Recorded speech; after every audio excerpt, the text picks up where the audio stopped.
Partner! O, eto na! Eto na.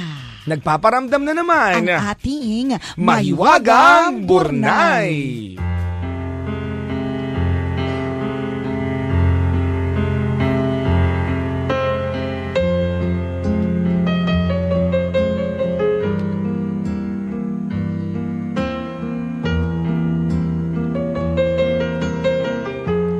Tanghaling tapat at tirik na ang araw. Tagaktak na ang pawis ni Nick sa paghahanap ng isang kwartong mauupahan. Bagong salta siya sa lungsod kaya hindi niya kabisado ang lugar. Mabuti na lamang at natuntun din niya ang Redbird Mansion na inirekomenda sa kanya ng isang kaibigan. Parang Redbird Mansion, parang may mga ganap. Parang marami mga baklang nagmi-meet. Parang familiar sa'yo. Kasi familiar sa akin Whitebird. Mas familiar din sa akin Mansion. Ano ba yung mga pinupuntahan ko? Ano ba naman yung mga alam kong lugar? Di ba mansion niya sa Baguio? Hindi. Yung pinagpapicture na natin? Hala, iba yung alam ko. Yung mga pinaggagala-galaan mo, partner, ha? Siguro ikaw ano nito? Ako yung ikaw mamasan. Ikaw nagtatakip sa kalakaran tong mga to. Alam mo, bastos ka rin eh. Bagong salta siya sa lungsod kaya hindi niya kabisado ang lugar. Mabuti na lamang at natuntun din niya ang Redbird Mansion na inirekomenda sa kanya ng isang kaibigan. Pagpasok ng gusali ay sinalubong si Nick ng isang matabang ale na may makapal na makeup. Siya ang may-ari ng Redbird Mansion, si Aling Agnes. Magandang tanghali po. May bakante po ba kayong room for rent? Tanong ni Nick. Ano bang trabaho mo? May trabaho ka ba? Allergic kasi ako sa mga balasubas at delayed magbayad. Tugon ni Aling Agnes. Writer ho ako. Sumusulat ho ako ng mga pelikula. May papangako ko po na hindi kayo mamproblema pagdating sa upa. Siya nga pala, allergic ho ako sa maingay at chismis. Madalas sa kwarto lang ho ako nagsusulat. Kaya sana po ang maibigay niyo pong kwarto sa akin ay yung malayo sa kalsada. 5,000 a month. 1 month advance, 1 month deposit. 150 sa tubig, may submeter para sa kuryente. Bawal ang rice cooker, heater at refrigerator. May kusina sa ibaba para sa lahat ng tenants. Share kayo sa LPG. Bigayan din kayo sa paglalaba dahil limitado ang sampayan. Hindi nare-refund ng advance at deposit. Kailangan mo i-consume pag aalis ka na. Nililinaw ko yan dahil madalas na akong ireklamo ng mga bobong tenant na hindi marunong umintindi. Buti si lang nag-makeup to si Aling Agnes. Kundi ang tsaka niya na talaga. Nililinaw ko yan dahil madalas na akong inireklamo ng mga bobong tenant na hindi marunong umintindi. Sa second floor may bakante pang kwarto. Malayo sa daanan ng sasakyan at kahol ng mga aso. Kung maibibigay mo sa akin ngayon pang 2 buwang upa, pwede ka nang lumipat ora mismo, malinaw ba? Paliwanag ng kahasera. Sige ho, kukunin ko na. Kailangan ko lang talaga dahil malapit itong Red Mansion sa opisina, sabi ni Nick.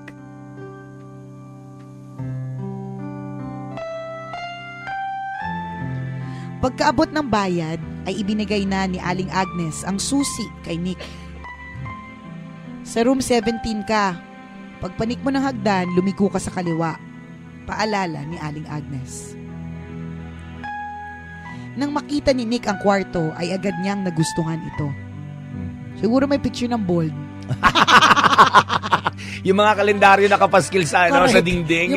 Yung mga naka-two-piece. Tapos sa isa ilalim ng double deck sa upper deck. Yeah, diba? May bold. May bold. Mga nangyayari sa boarding house. Nang makita ni Nick ang kwarto ay agad niyang nagustuhan ito. Agad siyang humilata sa kama. Sa sobrang pagod, hindi na niya nagawang mananghalian pa. Nakatulog siya na mahimbing hanggat sa kumagat ang dilim. Hindi na namalayan ni Nick ang oras. Madilim ang kwarto at halos wala siyang maaninag. Maghahating gabi na nang magising siya. Babangon na sana si Nick mula sa kama nang biglang maamoy niya ang halimuyak ng pabango ng isang babae. Oh. At ilang sandali pa ay binulabog si Nick ng isang malakas na tili. "Sino ka?" Tanong ng isang babae na nasa loob ng kwarto ni Nick. "Ikaw, sino ka?" Balik na tanong ni Nick. "Ako ang tenant sa kwartong ito. Anong ginagawa mo dito?" Tanong ng babae. "Teka, tenant din ako dito. Kakalipat ko lang kanina." Hello? Sagot ni Nick. Sino ang babaeng yun? "Ganun ba? May nakakuha na pala ng kwarto na to. Dito ako nangungupahan dati. Kakaalis ko lang nung makalawa. Pasensya ka na. Ako nga pala si Elisa." Paliwanag ng babae. "Hindi ka naman pala dyan, girl eh. Maka-eksena ka, wagas. Makatili ka naman dyan. At saka makapunta ka, kwarto mo ba yan, girl? Kakaalis mo nga lang. Ito si Elisa." Feeling ko busera tong babae na to eh. May masisilipan na kaya? "Pasensya ka na ha. Ako nga pala si Elisa." Paliwanag ng babae. "Teka, paano ka nga ba na nakapasok dito? Hindi mo sinoli yung susi sa may-ari?" Pag-uusisa ni Nick. Oo nga naman. Usually pag aalis ka ng kwarto, isusurrender mo na yung susi. Tama. May duplicate kasi ako ng susi ng kwarto. Alam mo kasi, nawalan ako ng trabaho. Wala pa akong malilipatan, kaya sinisimplihan ko na lang si Aling Agnes. Hating gabi ako dumidiskarte para makapasok dito. Pagtulog na si Aling Agnes. Oh, alam na this. Alam na this. Either busera, magnanakaw o trespasser. Alam na yan. Please, wag mo naman akong isusumbong sa kanya. Ako, tsak magagalit yun at baka singilin pa ako ng mga gabi na natulog ako dito nang walang paalam. "Ikaw, ano bang pangalan mo?" Tanong ni Elisa.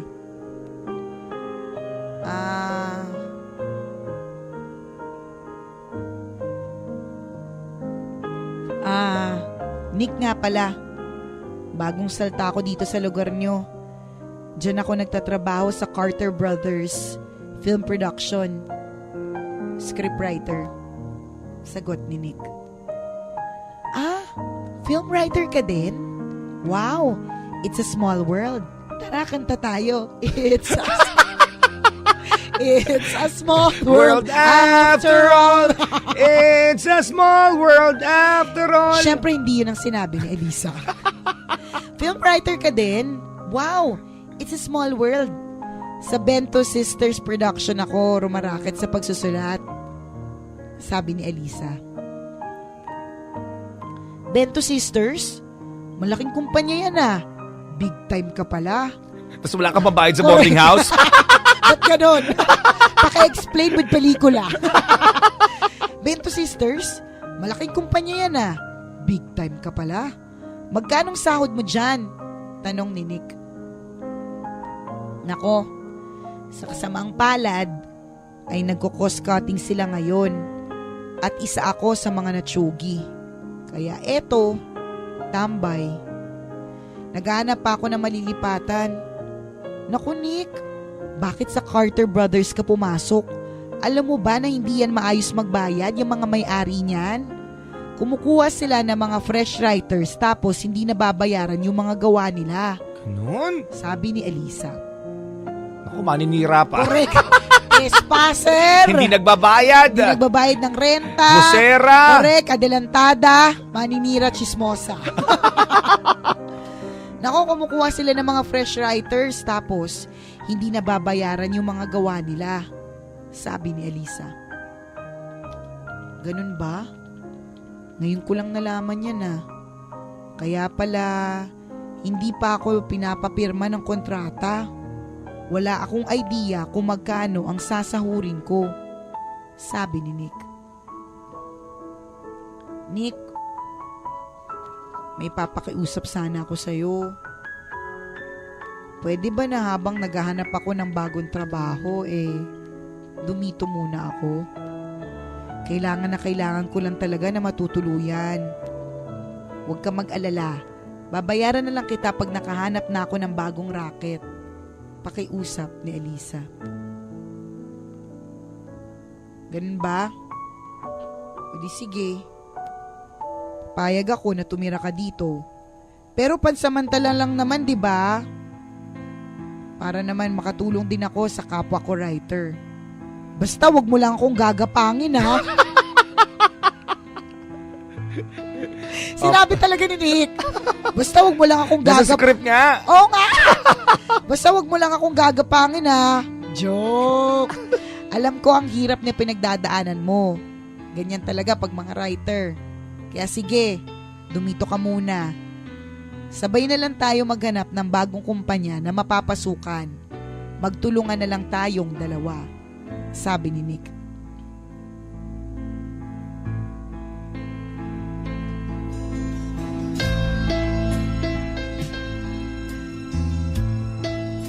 Nag-aayos na po sila ng higaan, mga kaibigan. Matutulog na silang Correct. dalawa. Napayakap si Elisa kay Nick sa sobrang tuwa. Kinabukasan, sabay sila naghanap ng bagong mapapasukan. At sa kabutihang palad, ay dalawa silang natanggap sa isang parehong kumpanya na malapit din sa inuupahan nila. Uy. Naku Nick, ikaw yata ang swerte sa buhay ko. Biruin mo, pareho pa tayong kinuhang writer sa isang bagong pelikula. Naku, ibig sabihin magkasamang pangalan natin sa billing. Bongga talaga. Ito na ang pag-asa natin yumaman at sumikat to the highest level. Nakikinig to sa akin. Nakikinig to sa akin. Gumagaya ng to the highest level. Tama. Naku, ito na ang pag-asa natin yumaman at sumikat to the highest level. Ang sabi ni Elisa. Magkatuwang na trinabaho ni Nick at Elisa ang pelikula.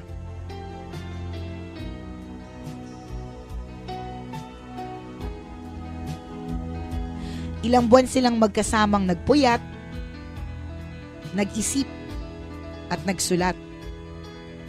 May mga seryosong gabi ng pagsusulat at meron din namang puno ng kalokohan. At pag inaatake sila ng writer's block, ay alam din nila kung paano nila aalalayan ang isa't isa. Writer's block is Na may mental block. mental block, nabablanko. Yung parang kahit anong piga mo sa utak mo, hindi, Walang lumalabas. wala lumalabas. Pero may times naman na talagang ganadong-ganado ang utak na kahit Correct. naliligo ka, gusto mong magsulat kasi Oo, gumagana yung utak mo eh. Tama. At pag inaatake sila ng writer's block, ay alam din nila kung paano alalayan ang isa't isa. Kaya natin to, Nick. Itong pelikula na to ang magpapayaman sa atin. Mabuti pa, higupin mo muna itong tinitimpla kong kape para marelax ka, sabi ni Elisa. Nako, salamat Elisa ha. Alam mo ba na may mas effective pa sa kape mo? Pag naamoy ko kasi ang pabango mo, doon ako lalong ginaganahang magsulat. Alam na this. Wait, hintayin mo yung susunod na linya. Pag naamoy ko kasi ang pabango mo, doon ako lalong ginaganahang magsulat. Pwede ba na paamoy ako ng leeg mo? Ako, patay tayo dyan. Kahit konti lang. Biro ni Nick kay Elisa. Nek-nek mo, no, Nick? Ayoko nga. Baka kung anong gawin mo sa akin. Baka kagatin pa yung leeg ko. Mali ko ba kung vampira ka? Kasing gwapo mo pa naman si Dracula. Umakarte pa tas Elisa. Nek-nek mo, gumagano-gano pa. Nek-nek ko pero... Gusto naman. Sabi ni Elisa. Anong sabi mo? Tama bang narinig ko? Sinabihan mo kong gwapo? Sabi na tama ako May gusto ka sa akin, no? May namumuo.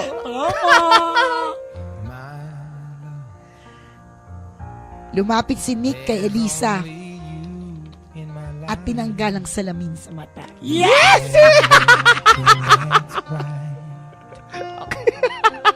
Ay, ako. May mangyayari. Ano na? Ano susunod na kabanata? Wait lang, inom akong tubig. Masakit Lalamunan ko, wait. Oh, hold your breath, mga Ano kaya ang susunod na kabanata? Lumapit si Nick kay Elisa at tinanggal ang salamin sa mata. Ano, Elisa? Hindi ka pa ba aamin? Muling hirit ni Nick. Hoy, Nick. Huwag kang feeling, ha? Baka ikaw itong may crush sa akin. Napapansin ko pag natutulog tayo, tinatanggal mong unan sa pagitan natin. Siguro may masama kang pagnanasa sa akin, no? Pwes, hindi ka makakascore sa akin hanggat walang sing-sing. Biron. Sigsing agad! Di mo pwedeng tsokolate muna, roses muna. Biro ni Elisa. Unti-unti pang inilapit ni Nick ang kanyang mukha kay Elisa. Two hearts that beat as one. Our lives have just begun. Elisa, hinahamon mo ba ako? Sa tingin mo ba ganun lang ang habol ko sa'yo? Di sana, nung una pa lang may nangyari na sa atin. Oo nga naman. Sabi ni Nick kay Elisa. Bahagyang lumayo si Elisa kay Nick. Teka, Nick, mukhang nalilibang na ata tayo. Malapit ng deadline natin. Kailangan na nating matapos ang script na to. Hindi maikakaila ng dalawa ang nabubuong pagtitinginan nila sa isa't isa. At kasabay ng kanilang paglikha sa bawat linya ng script sa pelikula, ang unti-unting pagkakabuo ng kanilang malalim na samahan.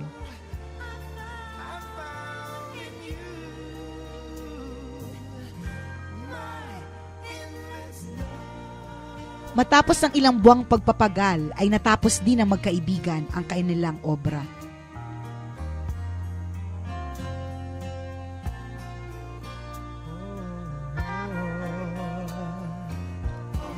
Matagumpay na naipalabas ang isinulat nilang pelikula na tumakbo sa takilya. Nick, nagawa natin. Sikat na tayo. At mas marami na tayong pera ngayon. Pwede na akong bumukod na matitirhan, sabi ni Elisa. Hindi na kailangan, Elisa. Hindi mo na kailangan bumukod dahil ako ang aalis. Nabili ko na ang bagong bahay na lilipatan ko. Hindi na ako mangungupahan, sabi ni Nick. Ibig sabihin ba, iiwan mo na ako, Nick? Naluluhang sinabi ni Elisa. Oo, Elisa. Iiwan na kita. Ganun? Kung hindi ka sasama. Yun pala yun eh. Hi, my endless love. Naku, pag ako mag-i-empake na kaagad ako nyo, libreng bahay na eh. Oo, Elisa. Iiwan na kita. Kung hindi ka sasama. Sarap naman pakinggan nun, no? Maya-maya pa ay lumuhod si Nick at inilabas ang isang eleganteng singsing. Papayag ka ba na wag na ring mangupahan? Papayag ka ba na permanente nang manirahan sa puso ko?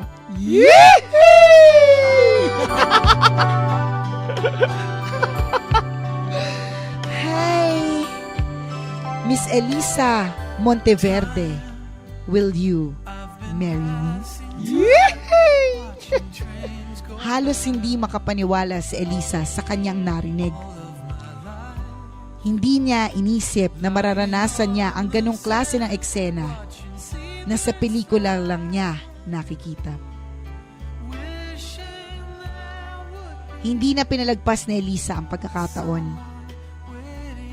Hindi na rin niya ikinubli ang kanyang nararamdaman para kay Nick. Naluluhang binigkas ni Elisa kay Nick ang kanyang matamis na, "Oo, Nick, ayoko na ring mangupahan Ayoko ng walang kasiguraduhan. Gusto ko ng sariling matitirhan. Yung matatawag kong akin. Yung hindi ka basta-basta mapapaalis. Yung lugar kung saan ako magiging masaya at magiging payapa. Yung lugar, gaya ng puso mo.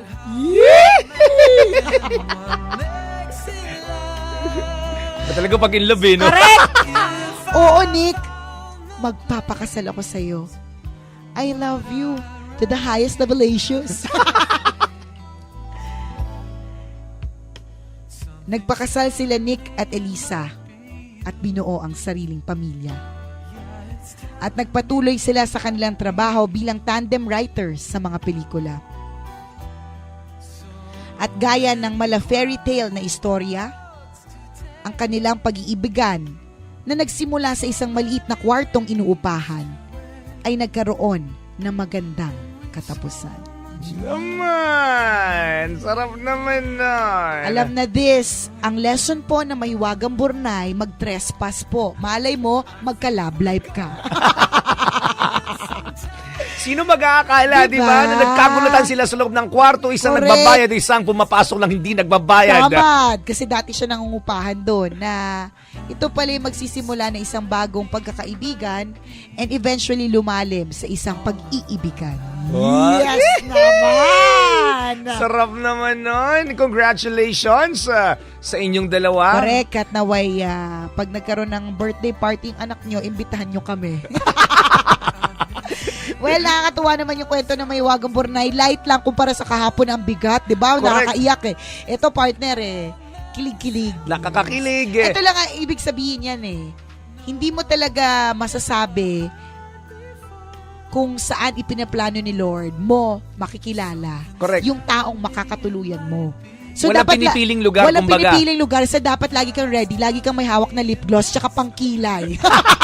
Because you'll never know. Baka ma-meet mo na ang man of your dreams.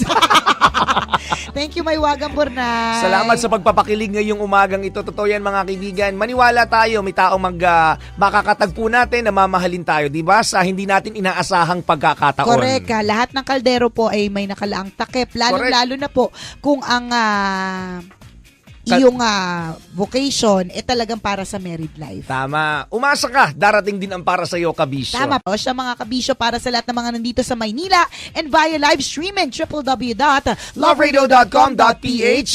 Tayo po magkakasama-sama hanggang alas 12 ng tanghali. Kasama niyo pa rin ang inyong paboritong tambalan sa radyo. Ako po si Nicole Yala. At ako naman si Cambio King Chris Chuper. Na nagpapaalala, Walang matatag na relasyon sa malanding may determinasyon. Yun!